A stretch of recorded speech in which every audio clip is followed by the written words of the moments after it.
Okay, I have 6 children, the mother, and also she was died, and also my knowledge is a doctor, so I have no work.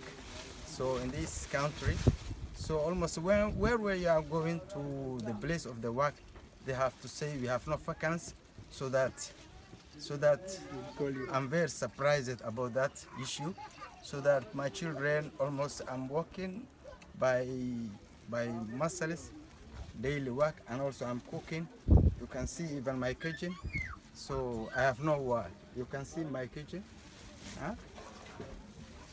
So other children are going to outside and to looking something to cook for my for our life for our food, so that you can see our lively.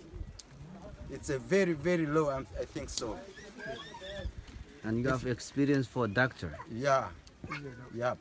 You are a real doctor, and Yeah. today you stay in this kind of village. He used it to work for MSF Mariri. I was working MSF Holland. MSF Holland Murray. I was working there. 10 So I'm a years. nutritionist doctor. Nutrition doctors. Yeah.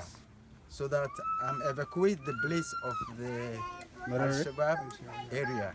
So that's why you moved here. Yeah. So that's why I moved here and to prepare my life. So the government here knows you that you're the nutrition doctors, and Even all they my documents